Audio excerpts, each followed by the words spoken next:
মানব জাতিকে আল্লাহ তাআলা সৃষ্টির শ্রেষ্ঠত্ব দান করলেন। সব মানুষকে নয়, আল্লাহ রাব্বুল আলামিন মানব জাতিকে দুইটি ভাগে ভাগ করেছেন। একটা হচ্ছে গুণগত মানুষ আর একটা হচ্ছে গুণহিত মানুষ। গুণগত মানুষ যারা হতে পারবে, আমরা বলি না, মুরব্বীরা আমাদেরকে বলে মানুষের মতো মানুষ না, বলি না ও তো মানুষে, আবার কেন বলে যায় মানুষের মতো মানুষ না? তার মানে মানুষের যে গুণ, সেই গুণগত মানুষ হয়ে যায়।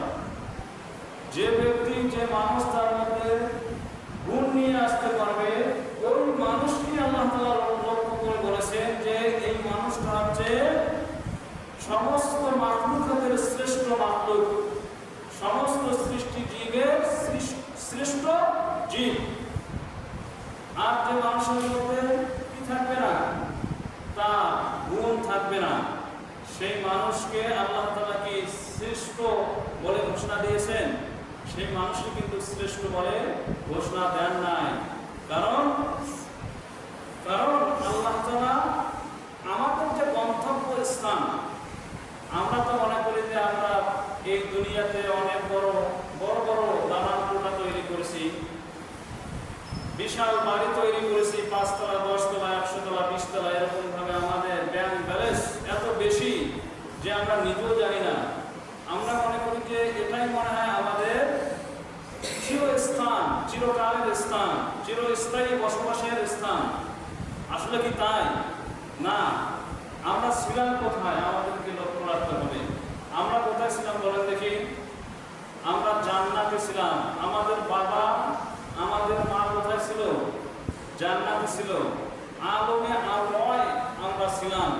আল্লাহ তাআলা আমাদের বাবা আদম আলাইহিস সালামকে, আমাদের মা হযরত হাওয়া আলাইহিস সালামকে জান্নাত থেকে এই পৃথিবীতে প্রেরণ করেছেন। যেহেতু আমাদের বাড়ি জান্নাতে, আমাদের গন্তব্যস্থান হচ্ছে জান্নাত, ওই জান্নাতে কিন্তু আমাদেরকে যেতে হবে। যদি সমস্ত মানুষকে আল্লাহ তাআলা আশরাফুল মাখলুকাত ওয়ালাকাদ কাররামনা বনি আদম বলতো, তাহলে আল্লাহ তাআলা শুধু জান্নাতেই তৈরি করত, জাহান্নাম তৈরি করত না। জাহান্নাম কেন তৈরি করলো? এটা আল্লাহ তাআলা প্রমাণ করেছে যে একজন মানুষ যদি গুণগত মানুষ হয়, ওই মানুষটা সর্বশ্রেষ্ঠ মাখলুকাত হিসেবে নির্বাচিত হবে। আর একজন মানুষ যদি গুণ ছাড়া মানুষ হয়, ওই মানুষটা কুকুরের থেকেও নিকৃষ্ট হবে, ওই মানুষটা শুকুরের থেকেও নিকৃষ্ট হবে, ওই মানুষটা গরু, ভেড়া, ছাগল, উট, দুম্বা, যত রকমের প্রাণী আছে সমস্ত প্রাণী থেকে নিকৃষ্ট হবে। প্রমাণটি আমি আপনাদেরকে জিজ্ঞাসা করি, আমাদের সমাজে যদি একটা বিড়াল মারা যায়, তার কি জাহান্নাম আছে? জান্নাত আছে? একটা শুকর যদি মারা যায়, তার কি জাহান্নাম আছে? একটা কুকুর যদি মারা যায়, কুত্তা যদি মারা যায়, তাকে কি জাহান্নামে দেওয়া হবে? যে অন্যায়ভাবে কেন মানুষকে আঘাত করেছো, তোমার এখন জান্নাতে যাওয়া হবে না, জাহান্নামে যেতে হবে, এরকম কি ঘোষণা আছে? কিন্তু মানুষের ক্ষেত্রে আল্লাহ তাআলা এই ঘোষণা দিয়েছেন, যদি কোনো মানুষ গুণহিত মানুষ হয়, সে ওই কুকুরের থেকেও নিকৃষ্ট পর্যায়ে চলে যাবে। কুকুর তো মারা গেল, ওর হিসাব শেষ। ছাগল তো মারা গেল, ওর হিসাব শেষ। কিন্তু এর গুণহিত মানুষ হওয়ার কারণে ওই ছাগলের থেকেও, কুকুরের থেকেও, শুকুরের থেকেও নিকৃষ্ট জাহান্নামে তাকে যেতে হবে।